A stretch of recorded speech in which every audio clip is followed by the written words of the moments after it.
ஜெய் மகாகாளி. அன்பர்களே, நீண்ட நாட்களாக உங்கள் பிரார்த்தனைகள் நிறைவேறாமல் இருக்குதா? இதோ ஒரு அற்புத மாந்திரீக பூஜை.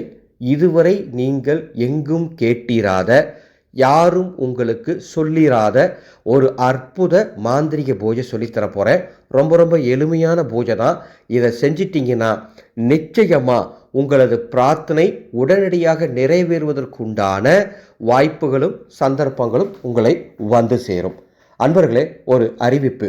உங்கள் குடும்பத்தில் இருக்கக்கூடிய எந்த விதமான பிரச்சனையாக இருந்தாலும் அதர்வன வேத முறைப்படி அதற்கு பரிகாரம் தெரிந்து கொள்ள வேண்டுமா?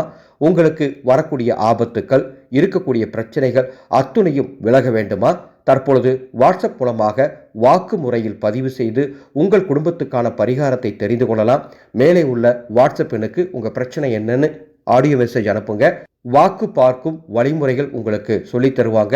அந்த முறைப்படி பதிவு பண்ணீங்கன்னா அம்பாளிடம் வாக்கு பார்த்து உங்கள் குறைகளுக்கான பரிகாரங்கள் சொல்லப்படும்.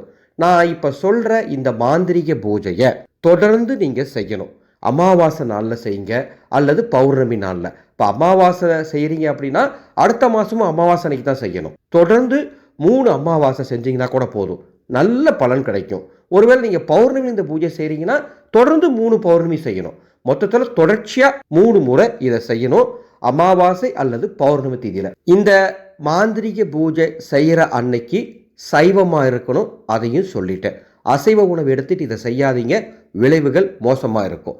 என்ன செய்கிறீங்கன்னா, இரவு 9 மணிக்கு மேலே உங்கள் பூஜை அறையில் அமருங்கள். உங்களுக்கு முன்னாடி ஒரு கண்ணாடி டம்ளர் வச்சுக்கோங்க. அந்த கண்ணாடி டம்ளரில் சுத்தமான தண்ணீர் நிரப்பி கொஞ்சமாக உப்பு சேர்த்துங்க. உப்பு சேர்த்து கொஞ்சமாக மஞ்சள் போடுங்க, மஞ்சத்தூள் போட்டு அந்த கண்ணாடி டம்ளருக்கு முன்பாக முடிஞ்சால் ஒரு தீபம் ஏற்றி வைங்க.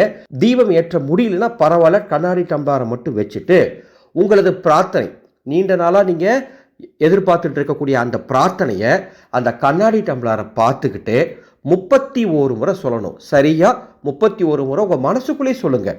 வாய் விட்டு சத்தமாக சொல்லணும்னு அவசியம் கிடையாது. 31 முறை அந்த பிரார்த்தனையை சொல்லிட்டு 3 நிமிஷம் அந்த கண்ணாடி டம்ளரை அமைதியாக பாருங்கள். 31 முறை பிரார்த்தனை சொல்லி முடிச்சுட்டு அந்த கண்ணாடி டம்ளரை அப்படியே பார்த்துக்கிட்டே இருங்க ஒரு 3 நிமிஷம். அதன் பிறகு எழுந்து அந்த தண்ணீரை உங்கள் வீட்டிலேருந்து வெளியே வந்து சாலையின் ஓரமாக அந்த தண்ணீரை ஊற்றி விட்டுட்டு திரும்பி பார்க்காம வீட்டுக்குள்ளே வந்து அந்த டம்ளரை பத்திரமா எடுத்து வச்சுட்டு நீங்கள் வழக்கம் போல் உங்களது அடுத்த கட்ட வேலையை பார்க்கலாம். இந்த பூஜையில் எந்த சிரமமும் இருக்காது. இது ஒரு அதர்வன வேத பூஜை. எவரொருவர் தொடர்ந்து இதை 3 முறை செய்கின்றாரோ நிச்சயமா அவரது பிரார்த்தனை, நியாயமான பிரார்த்தனை விரைவில் நிறைவேறுவதற்குண்டான சாத்தியங்களும் சந்தர்ப்பங்களும் உங்களை வந்து சேரும். அன்பு சொந்தங்களே, மாந்திரிக கலை ரொம்ப அற்புதமான கலை. நமது உருமாந்திரியம் சேனலில் இனி தொடர்ந்து நிறைய பதிவுகள் கொடுக்க போறேன். நீண்ட நாட்களாக இந்த சேனலை பதிவு தராமல் இருந்தேன். வேலை பளுவின் காரணமாக தற்பொழுது மீண்டும் பதிவுகள் இட தொடங்கிவிட்டேன். சேனலை சப்ஸ்கிரைப் பண்ணி வச்சுக்கோங்க. தொடர்ந்து நிறைய மாந்திரிக பூஜைகள் சொல்லித்தர போறேன். செய்து பயன்பெறுங்கள். நல்லதுக்கு மட்டும் பயன்படக்கூடிய தெய்வீக மாந்திரிக கலையை கற்றுக்கொள்ள விரும்பினால் எங்களை வாட்ஸ்அப் எண்ணுக்கு தொடர்பு கொள்ளுங்கள். மாக்காளியே நமக.